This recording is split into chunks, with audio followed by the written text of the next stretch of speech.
क्या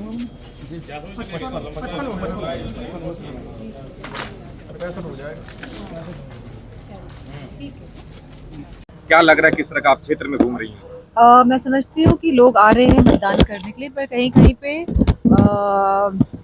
जो हमारे प्रत्याशी हैं और जो उनके रिश्तेदार और परिवार हैं, कहीं कहीं पे कोशिश कर रहे हैं कि वोट कम पड़े। लेकिन समाजवादी पार्टी के सभी कार्यकर्ता, हमारे सारे बूथ एजेंट्स और सेक्टर प्रभारी पूरे अपने जिम्मेदारी को निभाते हुए वोट डलाने में सक्षम हो रहे हैं। मतदाता जा रहे हैं, बोल रहे हैं लोगों का व्यवहार अच्छा नहीं है, लोगों को भगाया जा रहा है, इस तरह की हमें, हाँ, ये आप सही कह रहे हैं, क्योंकि यह सरकार जो शासन कर रही है देश में, इनका व्यवहार किसी के प्रति भी नहीं अच्छा है, किसी के समाज के प्रति नहीं अच्छा है।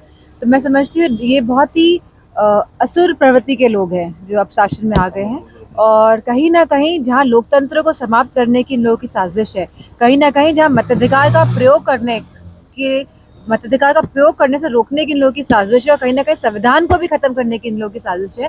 तो मैं समझती हूँ सभी वर्ग, सभी समाज के लोग एक साथ आ गए हैं और वोट करने जा रहे हैं। और इस बार तीसरे चरण का जब चुनाव खत्म होगा तो भारतीय जनता पार्टी का पत्ता साफ होने जा रहा है। राष्ट्रीय अध्यक्ष जी बोल रहे हैं, एक तरफ संविधान के रक्षक हैं, दूसरे तरफ संविधान के भक्षक हैं।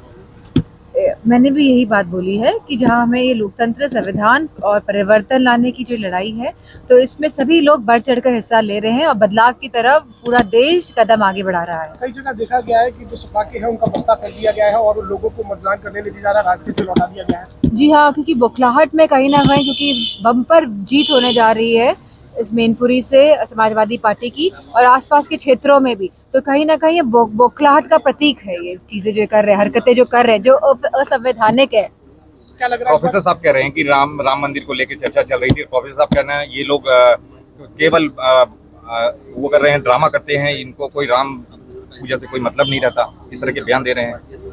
तो मैं समझती हूँ, क्योंकि जो भी राम को मानता होगा, तो मेरा ये सोचना है कि वो सबको सम्मान देने का काम करता होगा, कहीं ना कहीं मुद्दे सबको न्याय देने की बात करता होगा, जो भी भगवान राम को मानते हैं, और उनके हृदय में करुणा का भाव होगा।